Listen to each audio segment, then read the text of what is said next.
Bill O'Reilly here, Monday, March 16th, 2020. You are listening to the O'Reilly Update. Here's what's happening today in America. Panic gripping the USA over the contagion. President Trump tests negative. At least 36 states and New York City close schools. Multiple states shutter bars and restaurants. Americans flee Europe. Hollywood prepares for a major financial hit. Also ahead, politics and the virus. But first, plenty to report to you. White House doctors confirming President Trump does not have the coronavirus. Mr. Trump taking the test after meeting at least 2 people in Florida who contracted the disease. The administration now requiring daily temperature checks for anyone in close contact with the president, vice president, or the cabinet. New York City, shutting down the largest school district in the USA. Mayor Bill de Blasio resisted, but the teachers rebelled against him. New York Governor Cuomo says the state will provide free child care for first responders, doctors, and other essential personnel. Many areas all over the country are ordering bars and restaurants to close for dine-in customers. The move also applies to Starbucks, McDonald's, and other quick service restaurants. Takeout and delivery are still on the menu for now. Thousands of Americans scrambling to get home following the European travel ban. Italy now the center of the biggest outbreak outside of Asia. The nation of 60 million has at least 25,000 cases and 1,800 deaths from corona. Spain also on lockdown, closing most public places. As you know, all Europeans cannot fly to America unless they have citizenship here. Hollywood in trouble. Weekend box office revenue fell to the lowest level in 22 years.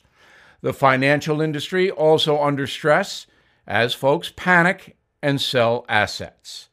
The Fed cut interest rates over the weekend to 0. If you have to borrow, do it now. In a moment, I will analyze what should be done about those who are politicizing the disease. That's awful, unjustifiable, but it's happening all over the country. We'll pinpoint it after these announcements. Recently, the stock market has dropped significantly, as you know, and the coronavirus pandemic has already impacted Americans' IRAs and 401ks. Experts are forecasting a long-lasting, possible pullback. So now is the logical time to explore alternatives to protect what you have worked for.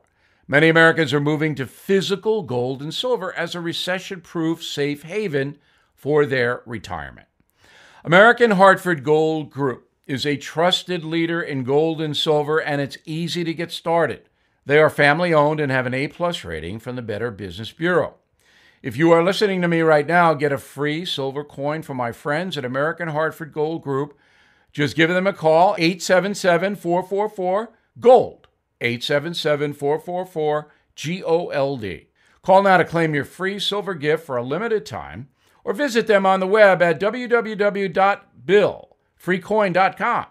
That's 877-444-4653 or billfreecoin.com. Time now for the O'Reilly Update message of the day, exploiting the virus. It is the speed of the contagion that really has folks spooked. That and the media play-by-play. There's a virus coming to your house, just like that Stephen King book. Just 3 weeks ago, life in America was pretty standard. Now everything is shut down and Tom Hanks has corona. So what happened? Disease happened. Global travel happened. Worldwide government bureaucracies initially failed, as they almost always do.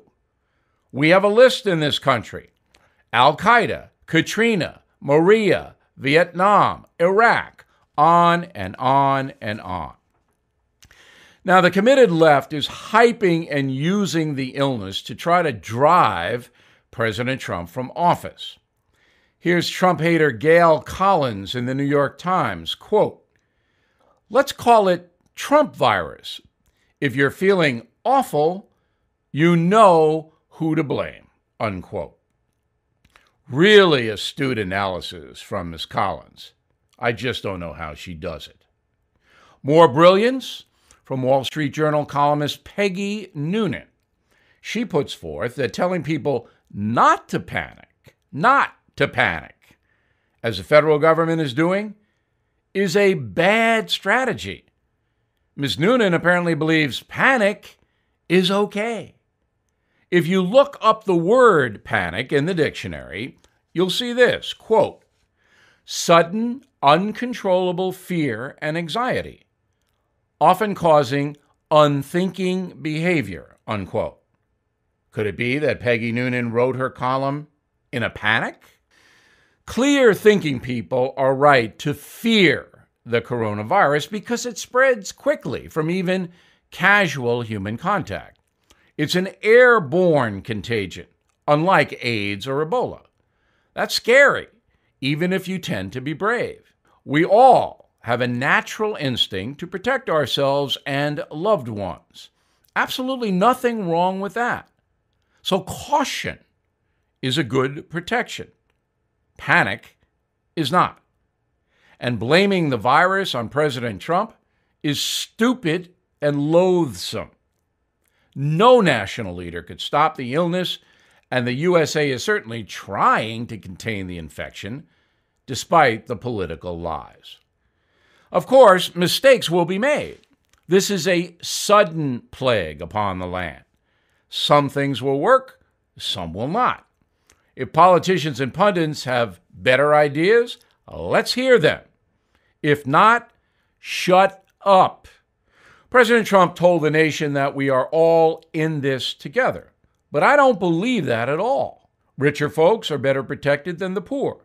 Country people have a stronger chance to avoid infection than citizens packed into the cities. We are certainly not together in America. We are badly divided politically, residentially, and culturally. There will be people who attempt to exploit the virus for political and/or financial gain. They will try to use human suffering to advance their own interests. I am watching those people, and I will report back to you. I'm Bill O'Reilly, and I prove that message by actually writing it. For more news analysis, please visit BillO'Reilly.com, a vital and honest news resource. In a moment, something you might not know. Let's talk about your mortgage. Are you getting the best deal possible? What if I told you there's a company out there that can save you $1,000 a month? Make a 10-minute call to get started. It's true, but only when you call American Financing. Get a free mortgage review from a dedicated mortgage consultant. No pressure, no upfront or hidden fees. Just a simple conversation about ways you can save. Maybe it's a lower rate, shorter term, or the ability to consolidate debt.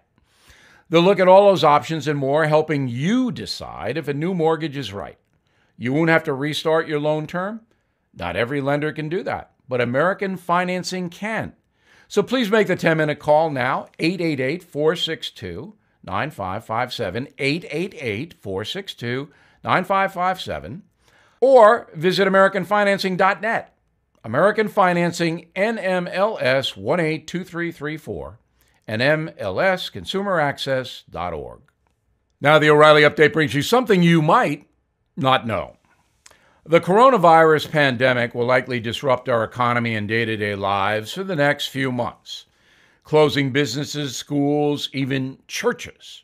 Some local governments are implementing citywide curfews. It's a terrible situation, obviously. With all the nonstop news coverage on social media and TV, it's easy to forget we battled a similar pandemic just 10 years ago, H1N1. Remember that? Better known as swine flu. The outbreak lasted from early 2009 to late 2010. Doctors believe 11 to 21% of the entire global population contracted the disease. Approximately 900 million cases worldwide. The illness would ultimately kill anywhere between 300,000 and 500,000 people. Researchers at the World Health Organization believe the outbreak began in Veracruz, Mexico, before moving to California and Texas. Like the coronavirus, H1N1 mostly affects adults over the age of 65. Like Donald Trump, then President Barack Obama faced criticism for a lack of test kits. But the public mostly approved of his response eventually. The H1N1 caused 61 million infections in the USA alone, requiring 270,000 hospitalizations and causing 13,000 deaths. In October 2009, the feds approved the use of the swine flu vaccine. By December 2010, the drug was widely available. The World Health Organization declared the swine flu post-pandemic. 8 months later, the vaccine killed it, and that may very well happen with corona, which is really a super flu. Did you know that more than 36,000 Americans die each year from influenza? It's easy to panic with all the focus on the coronavirus, but it is very important to have perspective. The leading cause of death in the USA is heart disease, killing 700,000 citizens in 2019, followed by cancer at 500,000. While the stats will sadly go up, to date the coronavirus has killed fewer than 100 people in America. So stay strong. Back after this. There are thousands of abandoned animals in the USA that need our help. I am partnering with Delta Rescue, the largest no-kill care-for-life animal sanctuary in the world. Founded by actor Leo Grillo, who left Hollywood to devote his life to saving abandoned animals, Delta Animal Sanctuary is a one-of-a-kind rescue unit. They are staffed by trained attendants who look after each animal, providing them water, treats, toys, and affection. Support Delta Rescue and put your legacy to work. Each life-saving gift helps Delta fulfill their mandate to rescue and care for animals. Request a free estate planning package at deltarescue.org/bill. For a limited time, please watch The Rescuer for free only at deltarescue.org/bill. The Rescuer is an award-winning documentary about Grillo's 2-year rescue of a family of 21 dogs abandoned in the wilderness. deltarescue.org/bill. Thank you for listening to the O'Reilly Update. I am Bill O'Reilly. No spin, just facts, and always looking out for you.